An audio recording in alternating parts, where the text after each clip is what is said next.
안녕하세요. 골든클럽 세계금융연구원 원장 정기준입니다. 오늘은 저 혼자 이렇게 단독으로 찾아뵙게 됐습니다. 시황이 긴급합니다. 긴급한 시황이다 보니까는 좀 더 집중적으로 현재 시황을 다뤄야 하기 때문에 차분하게 이렇게 저 혼자서 오늘은 찾아뵙게 됐습니다. 지금 보시는 게 현재 바로 이제 들어가서 설명을 드리는 게 나을 것 같은데, 이 차트는 코스피 차트입니다. 종합주가 지수인데 예상 외에 이런 급락이 나타났습니다. 오히려 중국 시장보다도 더 많이 하락하는, 글로벌 시장에서 거의 제일 많이 하락하는 모습.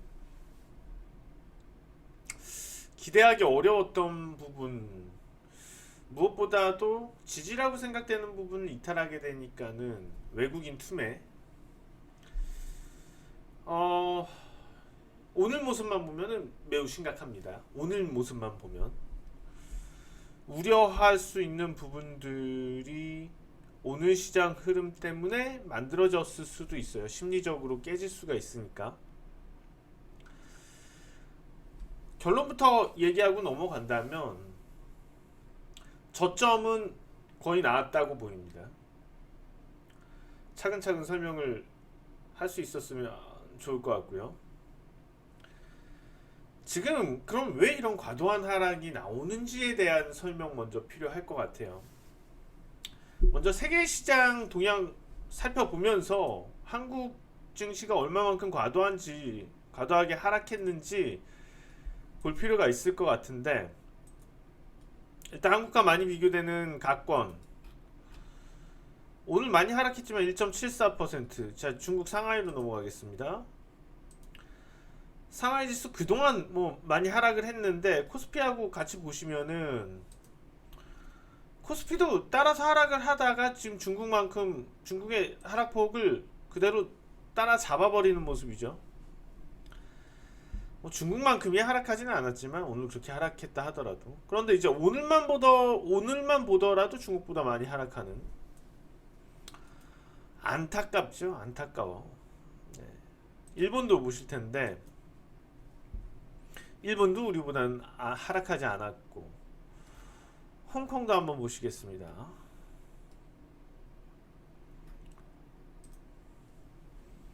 홍콩이 많이 하락을 했어요. 국내 주식시장이 최근에 이제 홍콩하고도 많이 비교가 되곤 하는데 흐름이 많이 비슷했거든요. 오늘 역시도 좀 비슷한 맥락입니다. 홍콩은 상당히 선진화되어 있는 이미지인데 한국도 그만큼 위상이 올라갔다는 거죠. 이제 홍콩하고 계속 비교될 수 있는 부분도. 근데 이제 안 좋은 모습까지도 오늘 그래도 홍콩보다도 더 많이 떨어졌어요. 국내 증시는. 뉴욕 증시 동향 볼 텐데 뭐 오히려 크게 하락한 것들이 없죠. 나스닥이나 다우를 보면은 다우는 조금 밀려 있긴 한데 그동안 올라있던 것에 비해서는 미미하다고 볼 수가 있을 것 같고, 한국 증시가 이렇게 많이 하락한 큰 이유를 들어본다면은 사실 글로벌 증시 전반적인 하락 원인이죠. 미국 중국 무역 협상이 타결되기 어렵다는 점, 트럼프가 선전포고를 날렸고 중국 정부에서도 가만히 있지는 않았었어요. 수입되고 있는 제품에 대해서 반덤핑 관세 얘기를 꺼냈죠. 다시 전쟁이에요. 원점으로 다시 돌아가는 분위기죠. 제가 볼 때는 중국보다도 미국이 협상 의지가 없는 것 같아요. 정치적인 전략이 좀 숨어 있을 것 같습니다. 어려운 부분이고, 다 같은 똑같이 악재인데 뭐 주변국들이며 무역 상대국들이며 왜 유독 국내 주식시장이 더 문제가 되었나?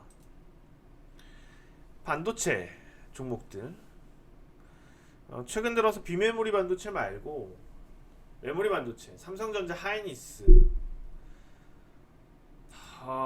주가 흐름을 보실 텐데요. 종목으로 넘어와서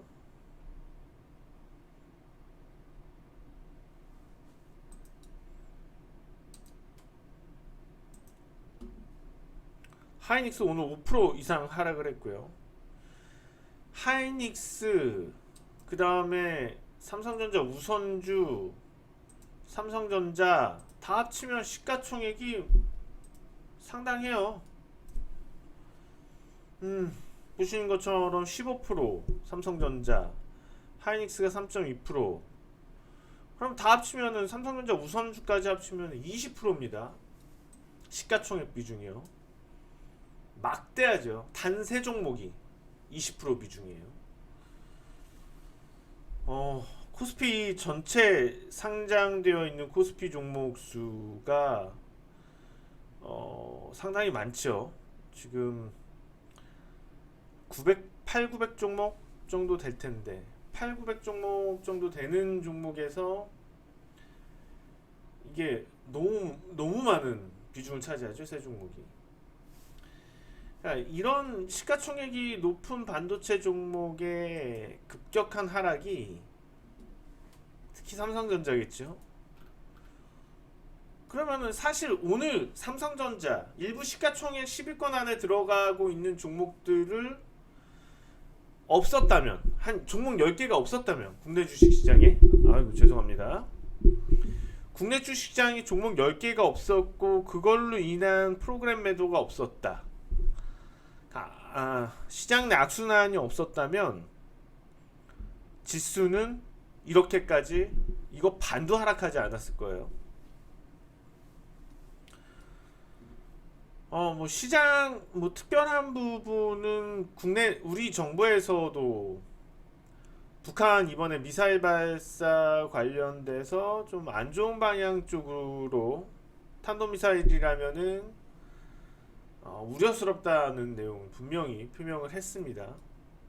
지정학 리스크의 증가가 단기적으로 또 나타났다는 점도 있을 거고, 그런 원인들이 단기적으로 낙폭을 좀 과하게 만들었고, 그것과 더불어서 앞서 말씀드린 지정학 리스크에 대한 부분, 지정학 리스크가 있기 때문에 환율 부분에서 움직임들이 나타났죠. 원화 가치가 급격하게 하락을 했어요. 물론 이제 중국 무역 관련된 부분 때문에 달러화 강세의 이슈가 있지만, 특히 원화 같은 경우에는 지정학 리스크 때문에 또 문제가 있다. 결국에 그런 점들을 감안을 해서 생각을 해본다면 당장 아주 짧은 순간에 많은 함축하고 있던 악재들이 표면으로 싹 드러났다. 환율은 수급에 영향을 줄 수밖에 없죠. 외국인들이 이탈할 수 있는 원인을 제공합니다. 특히 국내 주식시장은 ATM기 역할을 해요. 들고 나기가 너무 자금이 쉽고, 첫 번째로. 그 다음 문제는 포트폴리오 투자에 있어서 직접적인 종목을 보고 외국인 투자자들이 그 종목의 성장성, 가치, 종목 하나하나를 보고 들어오는 투자자가 많다면 그거는 사실상 어떤 종목의 미래 성장 가치들에 대한 투자를 하는 거니까 이런 요동에 안 빠져나가죠. 그렇지만 이제 포트폴리오 투자, 바스켓을 묶어서 들어오는 투자, 한 종목 한 종목에 투자하는 게 아니고 바구니를 만들어서 어떤 일본 제한 아시아 펀드며 중화권 펀드며 이런 쪽에 비중을 담아서 여러 종목을 담아서 들어오는 기계적인 포트폴리오 투자, 여기에 있어서는 전체적으로 주식시장에서 리스크가 발생한다면 자금은 쑥 빠져버리죠. 그런 비중 조절이니까 직격탄이죠. 어떤 이유 상관없이 관련된 종목들에 대해서 기계적인 매도가 나옵니다. 그러니까 이런 현상이 없어지기 위해서는 국내 기업들의 성장 가치에 대한 어필들 IR도 잘 이루어져야지 될 것 같고, 기업들에 대한, 그리고 그 얼마만큼 가치가 되는 부분에 있어서의 꾸준한 어필들, 중요한 부분이에요. 우리도 이제 선진국 대열에 올라서고 있는 상황에서 지나치게 코리아 패싱이 주식시장에도 이런 식으로 작용이 된다는 거는 좀 자존심도 상하고 안 좋은 측면이 분명히 있습니다. 자, 뭐 그렇지만은 지금 이렇게 나타나는 부분들은 결국에는 일시적인 수급 현상이 크고 악재들, 사실 세계 경제의 흐름들을 봤을 때 중국, 미국 무역 분쟁이 생겼다고 그 영향이 그렇게 크지는 않았다고 보고 있고요. 중국의 지표들을 보게 된다면 저는 이게 과연 미국한테 좋은 일일까? 나중에 결말에 갔을 땐 그렇지 않다고 봐요. 제가 뭐 계속 투자 전략을 통해서도 많이 글로도 올려드리고 했던 부분들인데, 미국에서 중국 대미 수출이 미국에서 그렇게 관세를 매기고 무역 분쟁을 하면서도 줄지가 않았어요. 오히려 금액이 늘어났죠. 무슨 얘기냐? 이미 중국의 기술력과 제품의 퀄리티는 높아지고 있는 상태이고, 가격 경쟁에 있어서도 그만큼의 여유가 있었다는 것을 증명해 준 거죠. 무역 분쟁을 통해서. 그러면은 무역 협상이 타결이 되더라도 중국이 더 유리해요. 제가 볼 때는 이후에는. 왜냐면 중국은 분명히 제품 가격들을 올릴 거예요. 지금 테스트가 됐거든요. 가격을 올려도 팔리는구나. 지금은 이제 무역 분쟁 때문에 미국에서 관세로 세금으로 때려서 잉여를 가져갔겠지만, 이 협상이 타결되면은 중국에서 가격을 높여가면서 중국에서 이득을 취하겠죠. 그러면 결국 피해보는 거는 미국 소비자들일 거고, 물가 상승으로 이어지게 되면은 경기가 안 좋아지더라도 물가 인상 압박 때문에 금리를 내리기가 어려운 상황에 직면할 수가 있습니다. 그러니까 어떻게 보면은 트럼프는 이것을 정치적으로 이용하면서 장기적으로 무역에 있어서 거꾸로 가는 거, 불리하게 가는 길을 가고 있는 거죠. 오히려 지금 베팅을 한다면은 장기적으로 본다면 중국 증시에 베팅하는 게 뉴욕 증시에 베팅하는 것보다 맞다고 판단이 되고 있고요. 그리고 앞서서 말씀드렸던 부분은, 제일 처음에 서두에 말씀드렸던 부분, 시장은 저점 거의 나왔다는 부분은 단기적으로 나올 수 있는 최악들을 다 반영을 했다. 10일날 북미 협상 테이블에서 결렬되더라도 반영을 한 거고, 그래서 저는 뭐 뉴욕 증시 지금 하락 출발했는데 이런 부분들이 결과적으로 올해 끝까지를 놓고 봤을 때 결과적으로는 좋은 매수 기회를 주는 거다고 판단이 돼요. 이미 시장에서의 바닥권 확인이 됐고, 국내 주식시장뿐만 아니고 뉴욕 증시도 마찬가지입니다. 그리고 지금 결렬되더라도 그것을 반영을 했는데 뭐 순간 일시적으로 빠질 수 있지만 반등 신호로 작용을 할 거예요. 그러니까 뭐 공포감에 금요일 시장에서 좀 더 출렁일 수 있겠지만, 월요일부터는 상승의 발판이 마련될 가능성이 높다고 판단이 되고 있고, 이거 지금은 악순환이지만 선순환. 무슨 얘기냐면 환율에 있어서도 안정을 찾을 가능성이 높아요. 그러면 수급 측면에서도 유리해지죠. 물론 이것이 본격적인 상승의 신호인지는 모르겠지만은 우선은 단기적으로 저점은 만들어질 가능성이 높다고 봅니다. 기술적으로 볼 필요도 있는데요. 기술적으로 지금 분석은 중요한 시기는 맞아요. 자, 현재 상황에서 지지가 이탈이 됐다는 거는 좀 전체 추세적으로는 불리해진 거는 분명히 맞아요. 그렇지만은 과연 이것이 장기 트렌드에 있어서 얼마나 심각한 부분이냐를 따졌을 땐 미묘한 부분, 나중에 지나고 보면 미묘한 부분이라고 봐요.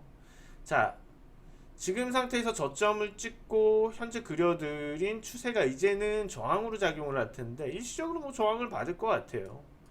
조정을 보이고 그 다음부터는 어떤 모멘텀을 찾아가면서 본격적으로 또 올라갈 기회를 잡을 가능성이 높다고 보입니다.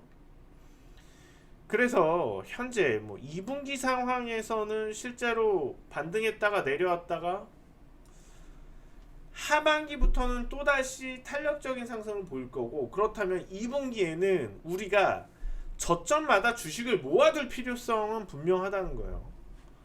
하반기에 중국 주식 시장과 더불어서 국내 주식 시장은 오히려 더 탄력적일 가능성이 높고요. 이전의 시황들에 대해서 한번 살펴봐 주시는 것도 좋을 것 같고, 이러한 주장에 대해서는. 그러면은 제가 볼 땐 연말에 2350선에서 2400선을 만들 가능성이 존재하다는 겁니다. 하반기 랠리가 펼쳐진다면.